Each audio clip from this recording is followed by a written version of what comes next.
Prenons nos Bibles et regardons ensemble dans Galates chapitre 4. Nous continuons notre étude dans cette épître de Paul aux Galates. Aujourd'hui, c'est Galates chapitre 4 du verset 21 jusqu'au verset 31, la fin du chapitre. Et j'ai intitulé cette étude simplement une allégorie. Une allégorie est un puissant dispositif littéraire qui transmet des significations, des messages cachés à travers des personnages, bien des symboles, des événements, des lieux. Et la Bible est pleine d'allégories. C'est un livre spirituel, bien sûr.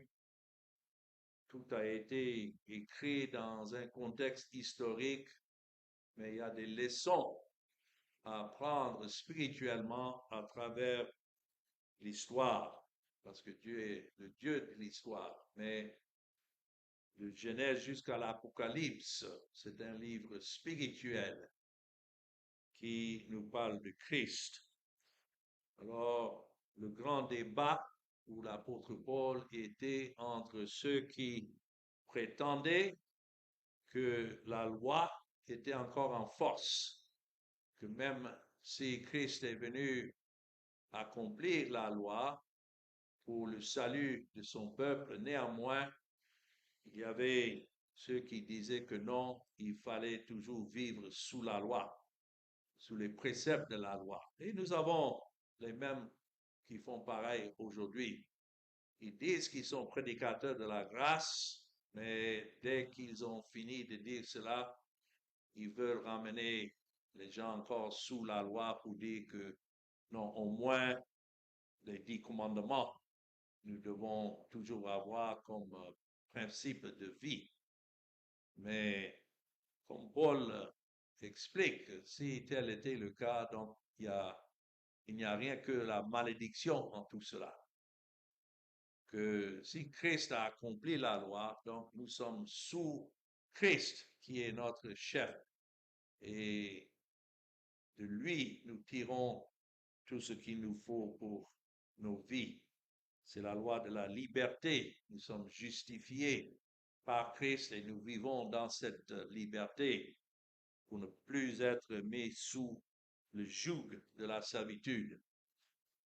Mais lisons ces versets pour commencer, à partir du verset 21. Je vais lire toute cette partie et puis revenir pour donner quelques explications.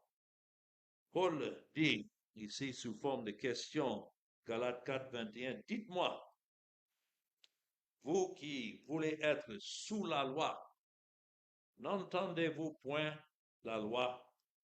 Car il est écrit qu'Abraham eut 2 fils, un de la femme esclave et un de la femme libre. Mais celui de l'esclave naquit selon la chair, et celui de la femme libre naquit en vertu de la promesse. Et voilà pourquoi ce titre maintenant, une allégorie, parce qu'il dit ces choses sont allégoriques, car ces femmes sont 2 alliances, l'une du mont Sinaï, enfantant pour la servitude, c'est Agar, car Agar, c'est le mont Sinaï en Arabie, et elle correspond à la Jérusalem actuelle, qui est dans la servitude avec ses enfants. Il parle là de la Jérusalem physique qui existait à cette époque. Et ceux qui résidaient là et qui continuaient eux-mêmes à suivre, selon eux, la loi de Moïse, quoique Christ était déjà venu et a tout accompli, il les appelle ici des enfants de la servitude. Et voilà le contraste, verset 26. Mais la Jérusalem d'en haut est libre. Et puis il dit, c'est notre mère. Qu'est-ce que la Jérusalem d'en haut? C'est là où Christ est assis et a tout accompli. Et il intercède en faveur de ceux pour qui il a versé son sang. Et quand il dit c'est notre mère, c'est de là que Christ donne son esprit à chacun en son temps de ceux pour qui il est mort. Et ils sont régénérés, ils sont nés de nouveau. C'est notre mère, c'est d'en haut. D'ailleurs, le sens de naître de nouveau, c'est de naître d'en haut. Car il est écrit, réjouis-toi, stérile, toi qui n'enfantes point. Éclate et pousse des cris, toi qui n'as pas éprouvé les douleurs de l'enfantement, car les enfants de la délaissée seront plus nombreux que les enfants de celles qui étaient mariées. Et nous savons que cela est cité du livre d'Ésaïe, le chapitre 54. Et il tire maintenant la conclusion. Pour vous, frères, il est en train d'adresser cette épître non aux protagonistes, mais aux frères, à ceux qui étaient, par la grâce de Dieu, attachés à Christ. Pour vous, frères, comme Isaac, vous êtes enfants de la promesse. Et de même qu'alors celui qui était né selon la chair persécuté, celui qui était né selon l'esprit, Ishmaël a poursuivi Isaac, ses descendants, sa postérité, ainsi en est-il encore maintenant.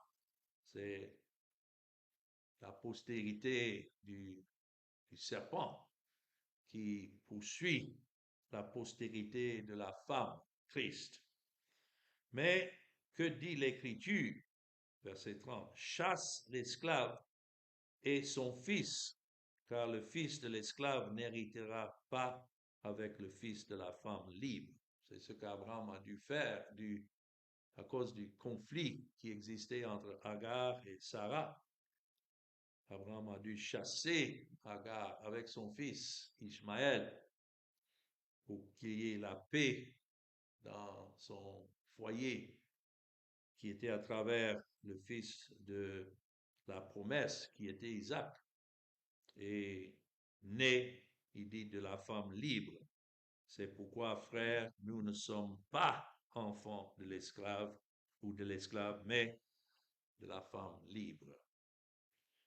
Donc, en utilisant l'Ancien Testament, Paul montre que ces enseignements de la grâce et de la loi ne peuvent pas coexister. Il y en a qui pensent qu'on peut avoir les deux, mais c'est clair ici que nous ne pouvons avoir qu'un seul principe qui nous dirige, et ce n'est autre que la doctrine de Christ, si nous sommes effectivement à lui. C'est pourquoi il commence avec une question assez assidue. Dites-moi, vous qui désirez, verset 21, être sous la loi. Donc Paul maintenant écrit directement à la fois à ceux qui promouvaient le légalisme, un mélange de la loi et soi-disant la grâce, mais en fait, ça, ce n'est pas la grâce lorsque les gens font cela, mais il leur parle directement, ouvertement, et je dirais que nous qui sommes les serviteurs de Christ aujourd'hui, nous devons être aussi directs en notre manière de prêcher, de parler. Et donc, il adresse cette question à ceux qui promouvaient le légalisme, mais aussi à ceux qui avaient succombé au légalisme. C'est intéressant que même avec la prédication de la grâce, les gens sont tentés si facilement de retourner encore sous les lois et les règlements, parce que cette chair va vouloir toujours faire quelque chose pour gagner son salut, ou bien, si ce n'est pas de gagner le salut, maintenir, imaginant que c'est entre leurs mains. Donc, il écrit à ceux qui désiraient être sous la loi, mais pensant que vivant sous la loi, ils pouvaient améliorer leur relation avec Dieu. Ça, c'est le mensonge. Et c'est en cela qu'ils se trompent. Il y a certainement ceux qui pensent qu'il y a des avantages à être sous la loi comme principe de relation avec Dieu. Telle est la pensée de la chair. Premièrement, ils pensent avoir toujours la certitude extérieure d'une liste de règles à respecter. Voilà ce que les gens aiment. Montre-moi seulement ce que je dois suivre et c'est ça que je vais suivre. Et ils imaginent qu'en faisant cela, ils entretiennent leur relation avec Dieu. Mais ceux qui sont nés de la femme libre, c'est-à-dire de l'évangile de Christ, n'ont pas besoin d'une liste de règlements à suivre, à respecter, mais l'Esprit de Christ qui est en eux tire toujours leur cœur vers Christ, où ils supplient le Seigneur de les diriger. Mais deuxièmement, d'autres pensent que par là, ils peuvent se féliciter d'avoir respecté des règles mieux que les autres. Voilà ce que cela entraîne. Là où il y a la loi qui est prêchée, les gens se regardent et ils se comparent et ils s'imaginent qu'ils sont un peu mieux que d'autres. Et donc, en faisant cela, qu'est-ce qu'ils font? Ils prennent le mérite de leur propre salut. Et par là, ils s'imaginent mieux en suivant les règles. Mais ça, c'est une illusion. Et si le Seigneur ne délivre pas cela, ils vont mourir dans la perdition. Sous la loi, lorsque la loi est prêchée, c'est ce que vous faites pour Dieu qui est enseigné. Mais ce qui est enseigné dans l'évangile de la grâce, tout est centré sur ce que Christ a fait à l'égard de son peuple. Ça, c'est la grande différence. Sous la loi, l'homme se rend lui-même juste. Et je sais que d'autres vont dire non, mais ce n'est pas réellement ce que nous voulons dire. Oui, c'est ce que vous voulez dire. Autrement, vous ne seriez pas en train de prêcher la loi. Sous la grâce de Dieu, c'est ce que Dieu a fait. Et ça, c'est notre témoignage. Lorsque les gens demandent qu'est-ce qui fait la différence entre nous et les autres, c'est ce que Dieu a fait pour moi en Jésus-Christ. Et c'est ce que Christ a fait qui m'a rendu juste. C'est pourquoi c'était nécessaire que Christ vienne et qu'il donne sa vie en rançon, non seulement pour que je sois racheté, mais aussi justifié. Les deux vont ensemble. Et au moment où Christ a payé la dette avec sa vie pour racheter son peuple, il ne restait que pour Dieu là de justifier en même temps ceux pour qui il est mort. Donc, vous pouvez voir que la différence est que l'accent est mis sur ce que Christ lui-même a fait. Sous la loi, nous sommes comme Adam et Ève qui se sont couverts avec des feuilles de figuier pour essayer de couvrir leur nudité, mais cela ne peut pas subsister devant Dieu. Sous la grâce de Dieu, nous recevons la couverture de Christ et de ce qu'il a fait, le vêtement de sa justice par son sacrifice. Et quand je compare les deux, je ne peux pas imaginer vouloir rester sous la loi avec des feuilles de figuier pour essayer de couvrir ma nudité. Alors, ce que Paul donne comme réponse claire dans ce passage que nous sommes en train d'étudier, c'est que l'enfant de Dieu n'a pas à vivre sous la loi. Et nous devons insister là-dessus. Quelle est la loi de Dieu maintenant? On peut bien se demander si Christ est venu accomplir la loi, qu'est-ce que la loi représente pour nous aujourd'hui? Premièrement, ça continue à nous montrer la sainteté absolue de Dieu. Et donc, en cela, cela devait nous faire taire et cesser de chercher à vouloir gagner la faveur de Dieu à travers notre obéissance à la loi. Ça ne peut jamais se faire. Parce que la loi ne peut exiger que l'obéissance parfaite. Et c'est sûr que nous ne pouvons pas fournir ce que la loi exige. Alors c'est pourquoi ceux qui sont enfants de Dieu ne peuvent pas vivre sous la loi. Deuxièmement, la loi ne fait que montrer notre péché absolu, exactement comme ça montre la sainteté de Dieu absolue, notre péché absolu. Et sous la lumière de la loi et ayant les yeux ouverts par l'Esprit, nous devons crier malheur à nous quand nous considérons ce que la loi reflète en nous concernant notre péché. Et donc, ça nous arrête là. Mais troisièmement, la loi, et c'est pourquoi ça a été donné. Si quelqu'un me demande, mais pourquoi alors étudier la loi aujourd'hui? C'est parce que dans la loi, exactement comme Paul a fait ici, il y a cette allégorie, il y a ces leçons, il y a les promesses de Dieu en ce qui concerne le Seigneur Jésus-Christ. Donc, la loi sert comme notre guide et comme le guide montre la route. Mais où est-ce que la route mène? La route mène à Christ et à Christ crucifié.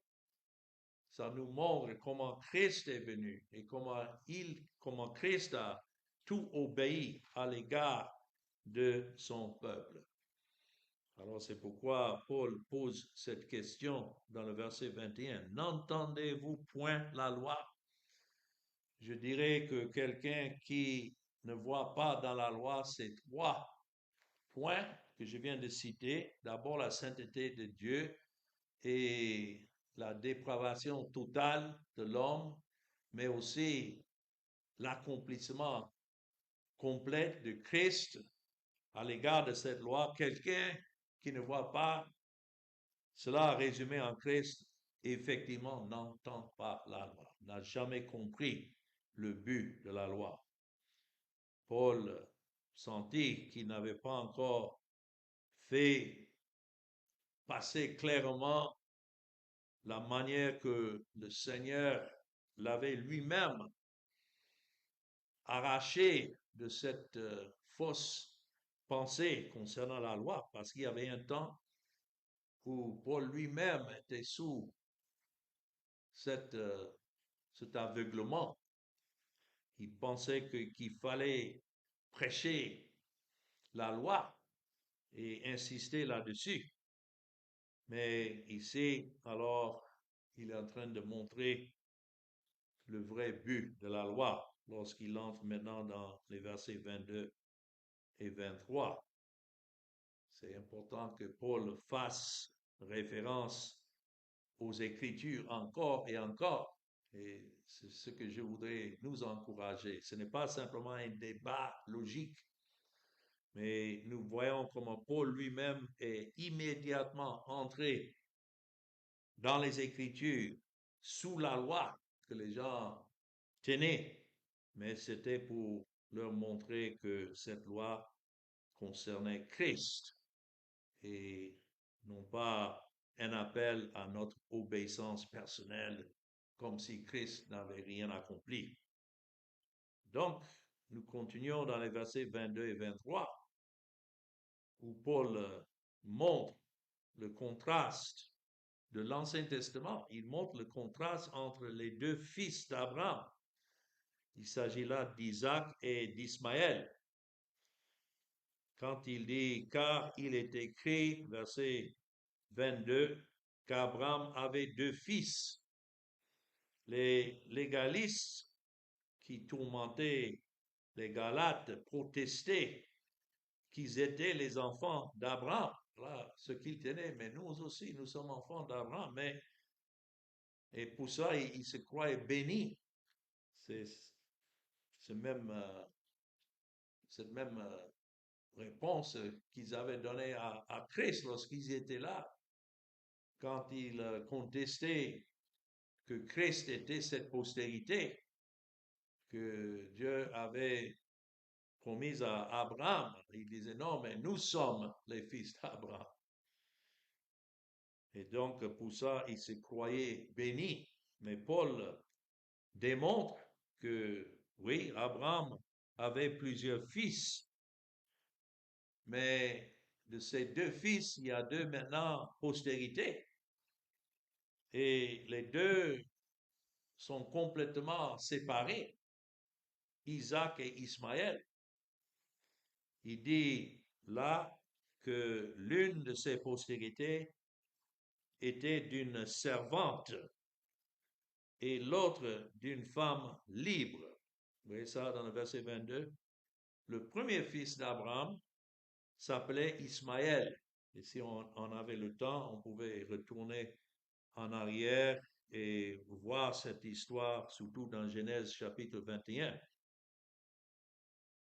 Mais ce premier fils d'Abraham, il n'est pas né de sa femme Sarah, parce que Dieu avait promis à Sarah une postérité par laquelle il allait bénir toutes les nations de la terre, c'est-à-dire les élus de Dieu en Christ. Et donc, Agar n'était pas sa femme propre, mais elle était servante dans la maison d'Abraham. Elle était la servante même de Sarah. Et donc, pour cela, Paul dit clairement que ce qui est né d'une servante reste toujours esclave, quel que soit le temps qui passe. Et nous savons comment cela s'est passé. C'est Sarah, à un moment donné, qui pensait, si vous voulez, aider Dieu. Et donc a donné sa servante à Abraham pour susciter une postérité. Parce qu'à ce temps-là, Sarah ne pouvait pas tomber enceinte.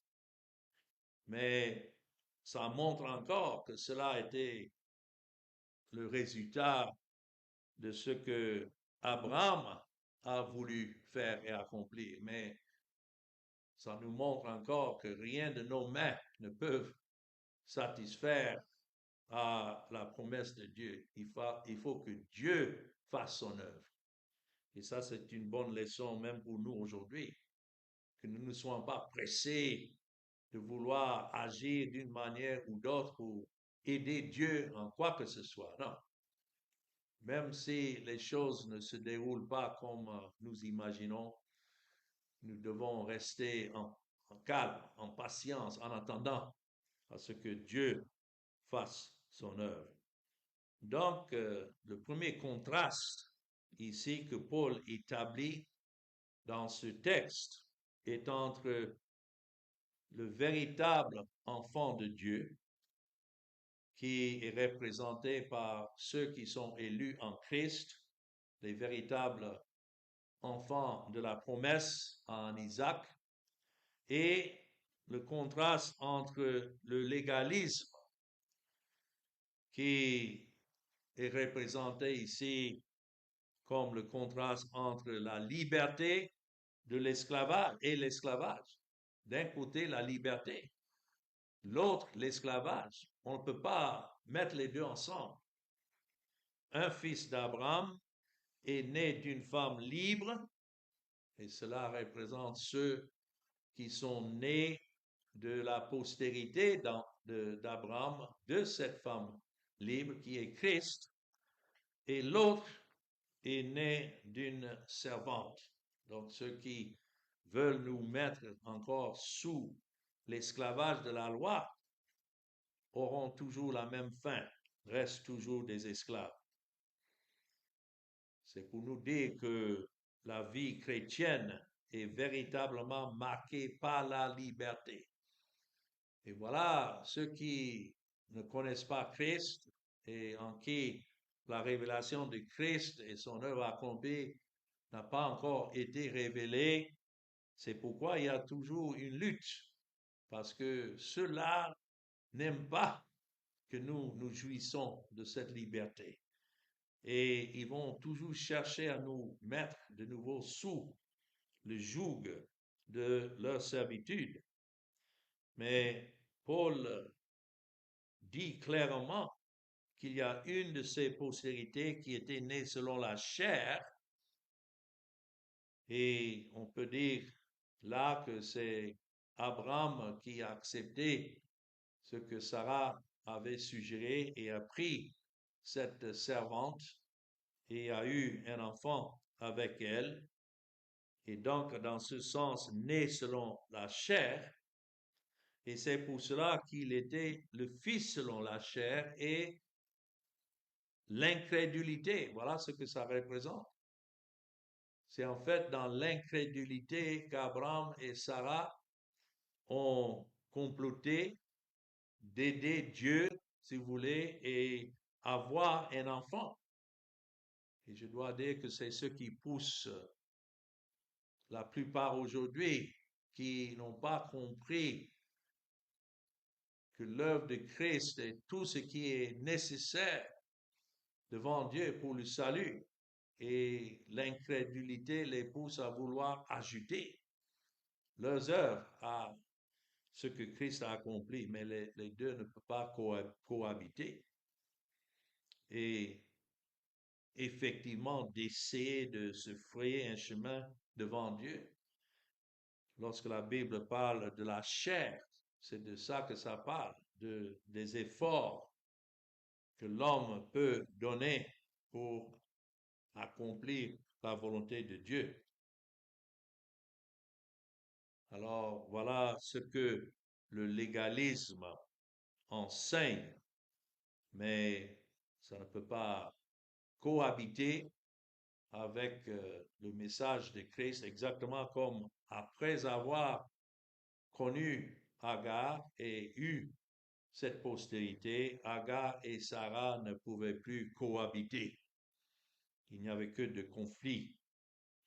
Alors, il n'y a rien de spirituel, il n'y a rien qui plaît à Dieu lorsque les gens s'imaginent pouvoir ajouter leurs œuvres à l'œuvre accomplie du Seigneur Jésus-Christ. Nous sommes tous des légalistes de nature. C'est pourquoi nous avons besoin d'être délivrés de ces pensées. Ce qui est de la chair est toujours la chair. Et c'est ça qui est dans notre chair. Laissez à nous-mêmes d'imaginer que nos contributions ont au moins quelques mérites devant Dieu. Loin de là. Mais ceux qui n'ont pas la révélation de Christ et l'esprit de Christ en eux qui les guide toujours vers Christ, ils vont tomber dans cette fausse pensée. Nous sommes de la femme libre par la promesse. C'est ce qui est écrit là, verset 23. Et celui de la femme libre naquit en vertu de la promesse. Dans l'Ancien Testament, tout était sous forme de promesse en ce qui concerne Christ et ce qu'il allait accomplir. Maintenant que nous lisons le Nouveau Testament, nous voyons que cette promesse de Dieu a été accomplie en Christ. Je vous rappelle encore de ce que Paul avait dit déjà dans Galates 3 et le verset 16. Or, les promesses ont été faites à Abraham et à sa postérité. Il n'est pas dit et aux postérités comme il s'agissait de plusieurs, mais en tant qu'il s'agit d'une seule. Donc, toutes les promesses de l'Ancien Testament faites à Abraham sont résumées dans une seule promesse. Et à ta postérité, une seule postérité, et puis c'est écrit, c'est-à-dire Christ. Alors, Paul ici, sous forme d'allégorie, est en train de nous montrer comment Dieu a accompli cette promesse à travers ce deuxième fils d'Abraham qui s'appelait Isaac. Il est né miraculeusement de la femme d'Abraham, Sarah, la femme libre, et Isaac était ce fils-là que Dieu avait promis à Abraham. C'est pourquoi il était le fils de la promesse de Dieu. Et le résultat même d'un miracle que Dieu avait accompli pour que cela se réalise. Ça nous rappelle aussi de la naissance du Seigneur Jésus-Christ. Il est venu dans ce monde miraculeusement, conçu dans le sein de Marie, mais non par la postérité de Joseph, de la sémence de Joseph, non. Il a été créé dans le sein de Marie, et cette création était la sainteté, dans la sainteté. Et il était préservé alors d'une nature pécheresse. Le Seigneur Jésus, c'était nécessaire qu'il soit sans péché de sa conception jusqu'à ce qu'il est remonté au ciel ayant accompli son œuvre, parce que c'est la justice de Dieu qu'il est venu satisfaire et il a fait. Mais le deuxième contraste que Paul établit ici entre ceux qui sont libres, qui sont des enfants de Dieu, selon la grâce de Dieu, et le légalisme, ce qui propage les œuvres, le contraste, et entre une œuvre complètement accomplie par la promesse de Dieu en Jésus-Christ, en contraste avec une œuvre accomplie par la chair, qui en fait n'est jamais accomplie. Ça nous montre encore que la vie chrétienne, ceux qui sont véritablement chrétiens, enfants de Dieu, cela est lié à une œuvre entière de Dieu, du début jusqu'à la fin, et non selon ce que nous pouvons contribuer. Maintenant, dans les versets 24 à 27, dans l'allégorie que nous sommes en train de regarder, l'Ancien Testament montre ce contraste entre le mont Sinaï et le mont Sion. Paul le dit clairement, car ces choses sont allégoriques, c'est-à-dire symboliques. Alors, Paul voulait que nous comprenions qu'il utilisait ces images de l'Ancien Testament pour démontrer une réalité spirituelle. Et je connais beaucoup de gens aujourd'hui qui s'opposent à cette manière d'interpréter la Bible. Ils insistent là-dessus. Non, la Bible est littérale. Donc, on doit l'interpréter ainsi. Donc, lorsque ça dit Israël, ça veut dire Israël. C'est toujours Israël, la nation. Et ils ne se rendent pas compte que Dieu a établi Israël, peuple, comme un exemple de son vrai peuple. Israël devait disparaître en tant que nation favorisée par Dieu. C'était pour un temps, mais c'était simplement pour faire venir son fils dans ce monde.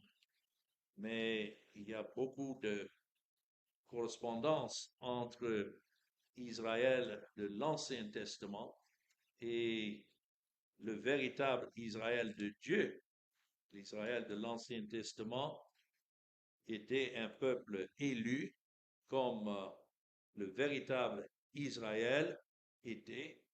D'ailleurs, même Pierre, dans son premier épître, dans 1 Pierre chapitre 2, et dans le verset 9, voilà comment Pierre fait ces comparaisons, comme Paul fait ici. Bien sûr, ces choses se sont déroulées historiquement quand on lit l'Ancien Testament, mais ce que Dieu a accompli à travers l'ancien Israël était en vue de cette nouvelle Israël, Jérusalem. Il dit dans 2 Pierre chapitre, ou bien 1 Pierre chapitre 2, le verset 9, vous, au contraire, vous êtes une race élue, un sacerdoce royal, une nation sainte, un peuple acquis, afin que vous annonciez les vertus de celui qui vous a appelé des ténèbres à son admirable lumière. Vous voyez comment il prend ce qui appartenait à l'ancien Israël, élu, un sacerdoce royal, une nation sainte, un peuple acquis. Mais c'était symbolique de ce que Dieu a élu avant la fondation du monde, qui, à travers l'œuvre de Christ, il a établi comme un sacerdoce royal, une nation sainte. Ce n'est pas en nous, mais c'est en Christ. C'est ainsi que Paul, ici, dans les 24, versets 24 à 27, explique clairement comment l'Ancien Testament représenté par les images d'Agar et Ismaël, mais aussi à travers ces deux montagnes maintenant, vous voyez les contrastes concernant Christ. Paul était clairement guidé ici par le Saint-Esprit. Et donc, lorsque nous lisons les Écritures, nous avons besoin que l'Esprit nous dirige aussi pour nous révéler Christ à travers toutes les Écritures. Nous savons, selon ce que Christ lui-même a dit aux pharisiens qui se vantaient d'être les étudiants des Écritures, mais Christ leur a dit, Jean 5, 39, vous sondez les Écritures parce que vous pensez avoir en elles la vie éternelle. Il y a beaucoup comme ça aujourd'hui, ils pensent avoir dans leur connaissance des Écritures et dans leur étude des Écritures la vie éternelle. Mais il dit, ce sont elles, Christ dit, ce sont elles qui rendent le témoignage de moi. Rater Christ à travers notre étude des Écritures, c'est de rater tout ce que la Bible signifie. Alors, revenant ici dans le texte, il a parlé déjà de deux postérités, maintenant deux montagnes qu'il dit représentent deux différentes alliances. Dans la Bible, une alliance est un contrat qui fixe les règles de notre relation avec Dieu. Alors, Paul, ici, ramène cela aux questions auxquelles étaient confrontés ces croyants galates. Les légalistes voulaient qu'ils se rapportent à Dieu selon un ensemble de règles. Et c'était eux qui étaient en train d'enseigner ces règlements. Or, Paul, par l'Esprit, voulait qu'ils se rapportent à Dieu selon les règles présentées par l'Évangile. Ouais, c'est vrai, l'Évangile est une doctrine, c'est un enseignement qui rapporte à Christ et ce qu'il a accompli. Et c'est ce que représente le mont Sion ici. Il y a ceux qui venaient du mont Sinaï. Et effectivement, quand vous allez dans Exode, les chapitres 19 et 20, il y a là une alliance qui était associée à ce mont Sinaï. C'était l'endroit où Moïse a reçu la loi de Dieu au début. Mais il dit clairement que cette alliance engendre l'esclavage. Pourquoi? Parce que même si ce que Dieu avait donné à Moïse était droit, droit et saint, néanmoins, aucun ne pouvait l'obéir. Donc, ça ne pouvait que rendre à l'esclavage. Il s'agissait de ce que l'homme, si l'homme voulait réellement avoir cette relation avec Dieu, donc ce qui était exigé, c'était une obéissance parfaite, ce que l'homme ne pouvait pas accomplir. Donc, ce n'était qu'un esclavage. Et c'est ainsi que Paul démontre dans le verset 23 que cette alliance était associée à Agar. Et qui a donné la naissance à Ismaël. Et elle aussi était servante, donc elle ne pouvait qu'enfanter la servitude. Voilà l'image. Et ça représentait alors cette alliance selon la chair. Mais l'alliance de Sion, parce que Jérusalem, la ville, était située sur cette montagne-là, une autre montagne que séparée de Sinaï. Et Paul dit que cette alliance correspond à Jérusalem qui est maintenant. Donc ceux qui croient qu'il y avait une distance qui séparait le véritable mont Sinaï avec Sion physiquement, néanmoins ceux qui étaient de Jérusalem physique, comme il dit dans le verset 25, étaient actuellement, c'est comme s'ils vivaient toujours sous la montagne de Sinaï. Jérusalem terrestre, qui était la capitale du judaïsme religieux. Paul dit, c'est ainsi que ceux qui étaient là sont encore sous l'esclavage. Et c'est ici que Paul fait le contraste avec le verset 26, dans le verset 26, le Jérusalem d'en haut. Ça, c'est l'autre alliance qui n'est pas associée à une place physique ou bien un peuple naturel, mais ici est associé à une Jérusalem d'en haut, la nouvelle Jérusalem qui est dans le ciel. Ça ne parle pas d'un jour où Dieu aura auprès de lui tout ce que Christ a racheté. C'est vrai, ça c'est une réalité, mais ça existe maintenant.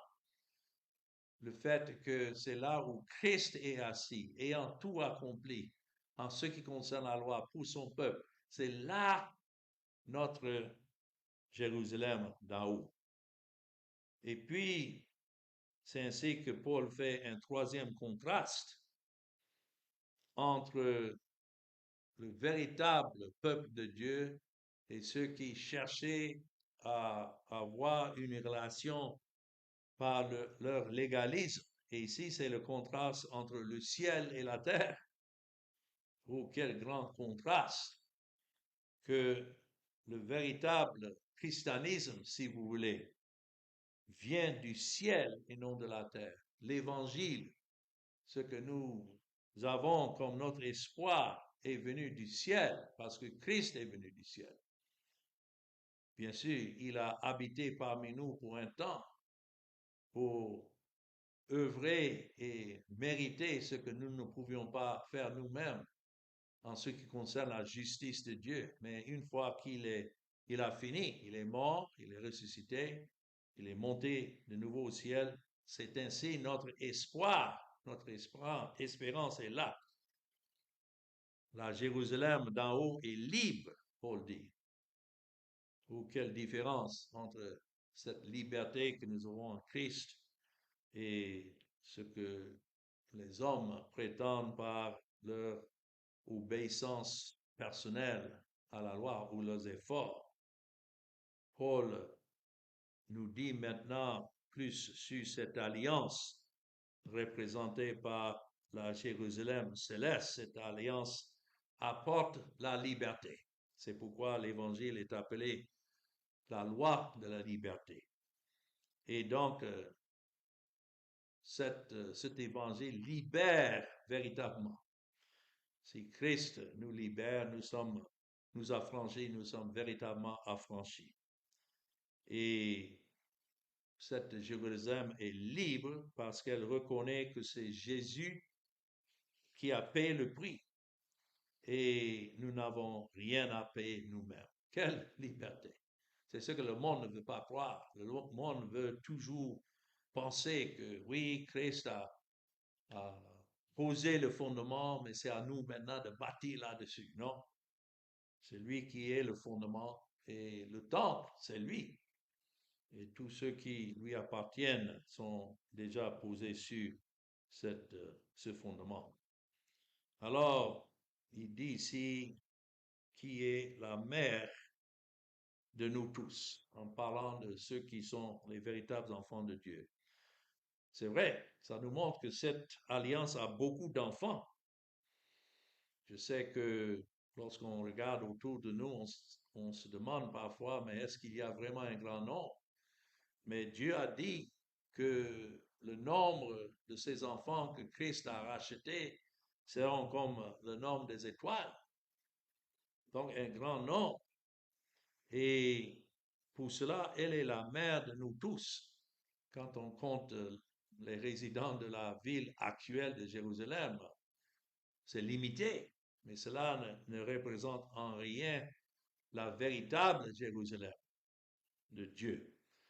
Et même si nous ne connaissons pas tous ceux que Christ a rachetés, et nous imaginons souvent que oui, Christ va bientôt revenir, mais il ne reviendra pas jusqu'à ce que le dernier qu'il a racheté est amené à lui par son esprit.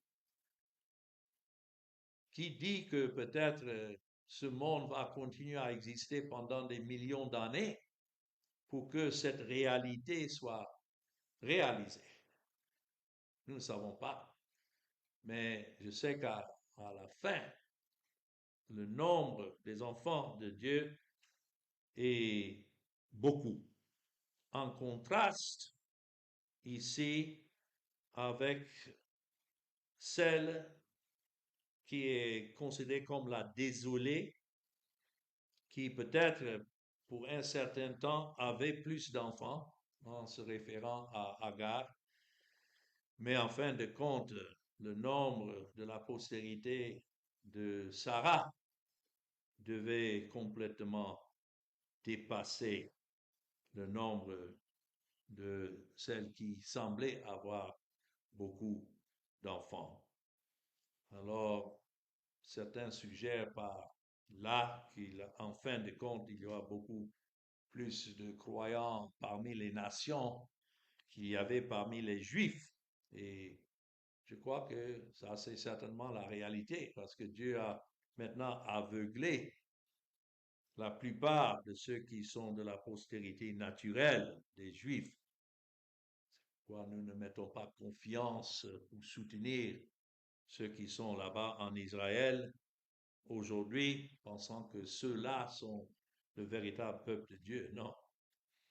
Donc, pour résumer en cela, nous voyons qu'Ismaël représente le légalisme, les Isaacs représentent ceux qui sont véritablement enfants de Dieu selon la promesse de Dieu.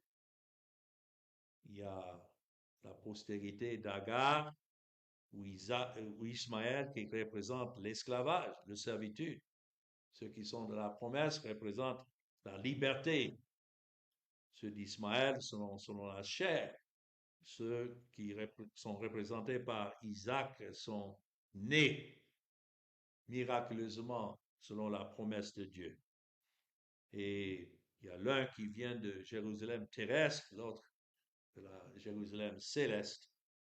Et même si la postérité de celle de Agar était beaucoup, nous pouvons dire que ceux qui sont de la promesse sont beaucoup plus. Et ceux d'Ismaël n'héritent rien, mais ceux d'Isaac héritent tout. Et selon Ismaël, ça représente une relation cherchée sur le respect de la loi, mais l'autre par la grâce de Dieu en Jésus-Christ. Alors, je dois terminer parce que le temps passe, mais dans les versets 28 à 31, c'est là que Paul applique les contrastes entre ces deux points de vue. Maintenant, il dit, nous frères, comme Isaac, nous sommes enfants de la promesse. Et en tant qu'enfants de Dieu, c'est ce que nous sommes. Nous ne pouvons pas nous identifier avec Ismaël. Cela représente les réprouvés, mais ceux qui sont identifiés selon la promesse avec Isaac sont des enfants de la promesse reçue par la grâce de Dieu en Jésus-Christ. Quelle différence! Et je vais simplement terminer avec le verset 31. C'est pourquoi, frères, nous ne sommes pas enfants de l'esclavage, mais de la femme libre. Ça dit tout, n'est-ce pas? Et tout cela grâce à Christ et son œuvre accomplie pour